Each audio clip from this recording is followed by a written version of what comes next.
Part 3. The First Journey Back to the Valley. 12. The Man Who Claimed to See Jacob Caldwell, 1973. Long before Emma Caldwell was born, long before the U.S. Army declassified anything, a strange incident occurred in 1973 in a small village outside of Verdun, France. It involved an old farmer named Henri Lamotte. Henri rarely spoke to visitors, but when two American journalists came through the area researching WWI battlefields, he called them into his kitchen. "I know what you are looking for," Henri said. His voice was rough from years of smoking and war memories. "You want to know about the light that takes soldiers." The journalists exchanged nervous glances. "Do you mean the disappearances during the war?" one asked. Henri nodded slowly. But it was not only during the war. He leaned closer. In 1952, the valley glowed again. The journalist froze. Henri tapped the table with a trembling finger, and a man walked out. "Walked out?" the reporter repeated. Henri nodded again, more firmly. He wore an American uniform, old style, very old. His boots were falling apart. His coat was shredded. He had no helmet. The journalists were stunned. What was his name?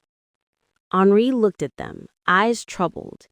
"He told me, Caldwell, Jacob Caldwell, Lieutenant Colonel, United States Army." One journalist nearly dropped his pen. "That's impossible," he whispered. "Caldwell died in 1918. Henri stared at the wood stove, as if seeing something inside it. He said quietly, "The men asked me two questions. What year is it? And where are my men?" Silence filled the room. "What happened to him?" one journalist finally asked. Henri answered in a hollow voice. "He walked toward the village, then simply vanished." The journalists left shaken, but they didn't publish the story. Who would believe them? The notes stayed in a private archive for 45 years, until Emma found them. 13. Emma's discovery at the archives. 2019. University of Virginia Special Collections Room.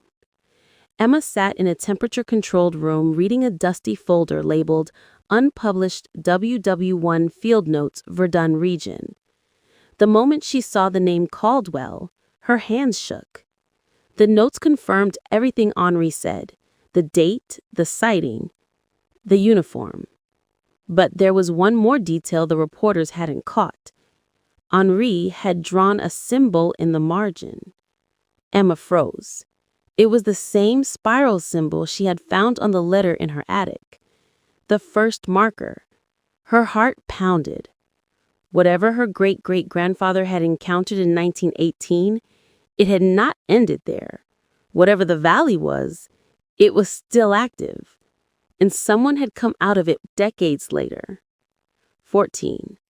Flight to France. Within a week, Emma had filed for student research funding, booked a flight to Paris, reserved a rental car, made maps based on Caldwell's letter symbols, packed her grandfather's old compass, and stored a digital backup of everything she found. Her advisor, Professor Armitage, was strangely supportive, almost too supportive. "You'll find answers there," he told her when she departed. "Just be careful what you do with them." The way he said it unsettled her. As she walked toward the departure gate, she noticed something else.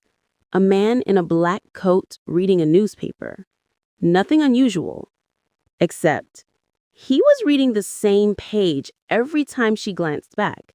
And when Emma boarded her flight, she realized the man had followed her into the same boarding group. 15. Arrival in Verdun. A warning from the locals. Verdun, France, 2019. Emma checked into a small inn owned by an elderly woman named Madame Bordeaux. When Emma mentioned the Charleville Valley, Madame Bordeaux dropped the keys on the desk. "You are going there?" she whispered.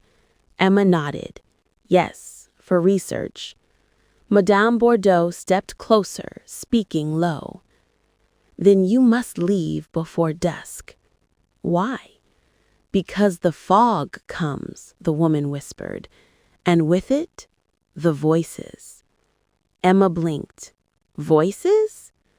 Madame Bordeaux nodded fearfully. "My grandfather was a scout during the war. He told me the fog speaks.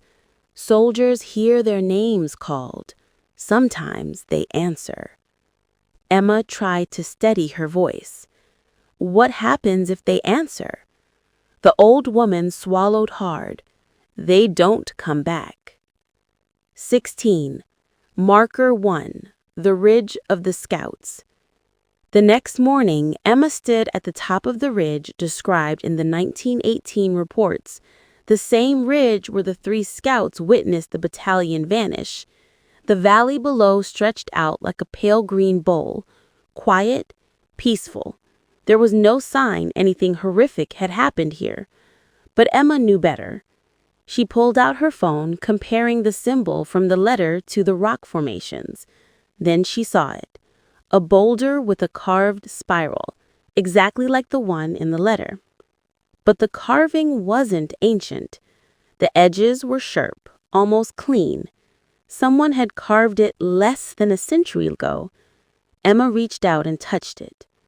The moment her fingers brushed the carving, the air changed. No wind, no sound, no birds.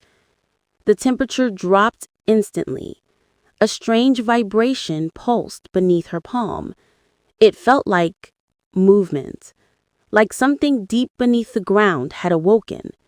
Emma stepped back. The spiral began to glow faintly. Not bright, just a pale, humming outline. "Oh my God," she whispered. The symbol wasn't a marker. It was a sensor. Something had recognized her touch. Her phone buzzed suddenly, startling her, with a text from an unknown number. She opened it. It read, "Do not touch anything else in the valley. You are not prepared." Her heart froze. No one had her number except her family and her advisor. And then she noticed something chilling. At the bottom of the hill, near the tree line, a man in a black coat was watching her. The same man from the airport. She stepped backward. He didn't move. He simply raised one hand and pointed directly at the glowing spiral. Emma turned to run, and behind her, the valley fog began to rise. Not natural fog. Something thicker, heavier, alive. 17. The fog speaks. As Emma sprinted toward the car, the fog curled around her ankles. It wasn't just mist. It felt like fingers, curling, reaching. She heard something, faint at first. A voice. No, voices.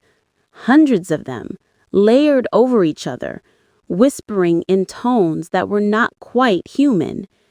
"Emma, Caldwell. Emma, we see the light. Do not enter. Do not enter." Emma stumbled to a stop. Those were American voices, not modern, old, 1918 accents, the voices of soldiers who should have been dead a century ago. Her skin crawled. She covered her ears, but the whispers didn't stop. They were inside her mind. Then one voice, louder, broke through the others. "Emma, don't trust the man in the black coat." Her blood went cold because she recognized that voice. She had heard it only once before, on a digital recording of a World War I Signal Corps archive. It was her great-great-grandfather, Lieutenant Colonel Jacob Caldwell.